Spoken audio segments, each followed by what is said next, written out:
It wasn't about water really, it's about community. It's about the link between people and the land and people and each other.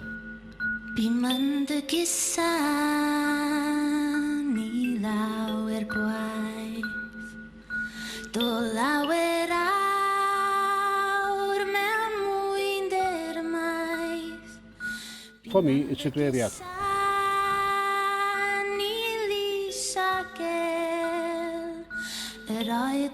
It affected the lives of about 74 families.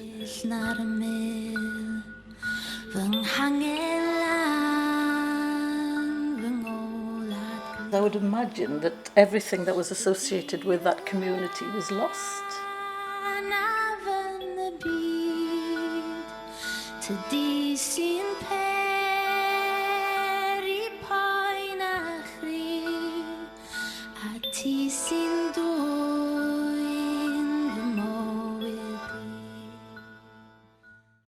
Back in the 1950s, Liverpool City Council obviously wanted to obtain more water. The city was growing. There was industry moving into the city following the war years, and obviously to raise the standard of living within the city itself, and so that they could open more factories, they needed water. It was that simple. They looked in several areas for possible sites to create a reservoir, and the one that was agreed on was Capel Celyn, Llewelyn Valley. It's difficult looking back over the years to appreciate what Llewelyn was in its own day and context. This was a huge issue for the Welsh people, for people who cared about the language and community and all that. Liverpool didn't want anybody to know that they had plans to drown the village. Many of those living in the village itself would have to move. They would be losing their homes. There was a post office there was a school there was a chapel there was a railway running nearby, and it was understood that most of that would be lost. I was a student at Aberystwyth, a 23-year-old young man, and all we talked about over coffee and all that was, what can we do to stop this? How can we stop the destruction of this community? So it really had a huge impact on the area, because to all sense and purpose, that village was being wiped out. They were drowning most of the homes in that village and many of the farms in the surrounding area. I and two student friends, Aled and Mena Gwyn, we went to Llewelyn site to see how sad it all was. We went to the school. There was a little child there called Llewelyn, and that's what decided me to go and do something, because I was asking myself, what is this boy's name going to mean to people in future? Is his name going to be synonymous with sellout?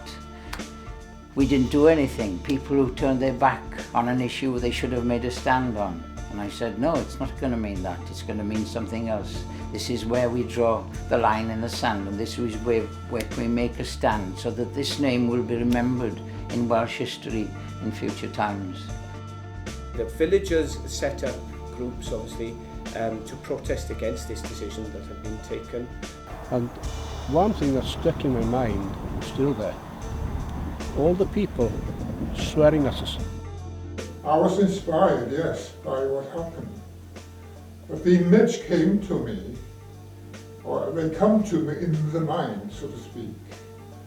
And this was just an ordinary image, but there was a presence about it that I couldn't explain.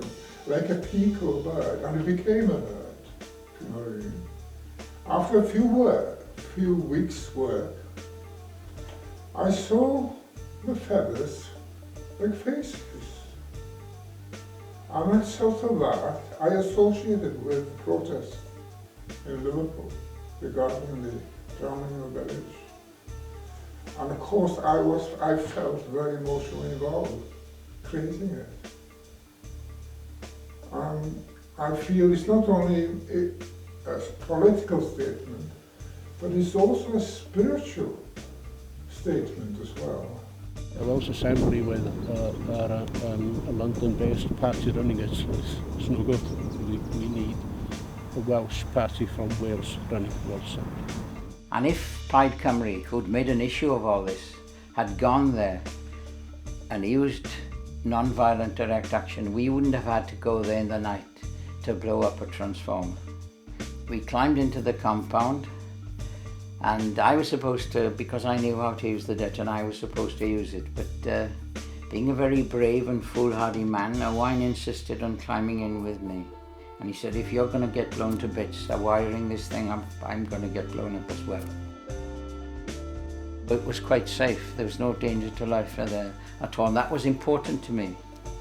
But I was arrested because it was so obvious, and perhaps there was a subconscious motive to be caught anyway, so that we could make a case of this, and this had become an issue in Wales. And I went on a hunger strike, an indefinite hunger strike at that time. And I wrote a letter to my friend in code, which he managed to decode because the prison authorities wouldn't allow me to inform my friends that I was on hunger strike. So he informed the press, and we had a bit of publicity that the hunger strike was on. What happened after Llewelyn is important for me because I was involved with the Welsh Language Society.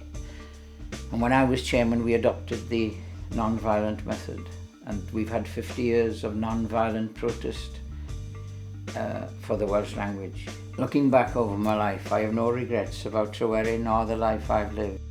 We have a tradition of putting an englyn, which is a 4-lined poem written in the cynghannedd, in the stick metre. It's only to be had in the Welsh language. No other language on earth has got it. But we've devised over 1,000 years this called poetry called cynghannedd. And there's a tradition of writing poems, 4-line poems, and putting on gravestones in memory of whoever's buried there. Everything that was associated with that community was lost, immediately. And that's why I think the People's Collection Wales is such an amazing resource, because if there are any images left, at least we can upload those and preserve them for future generations to use as an educational resource, or at the least never to forget what happened when they did flood that area. In 2005, Liverpool Town Council offered an apology to the Welsh people for drowning in this valley, and to me, which meant nothing. If they really want to apologise, why don't they pay for the water they take from here? You can't apologise for killing a community. You can't apologise for destroying people's lives. No. It changed the political landscape of Wales, and it certainly affects the Wales that we live in today. If the dictator wants to rule successfully, he must keep people apart. He must isolate them. And I think preserving communities and community life is a defence against fascism.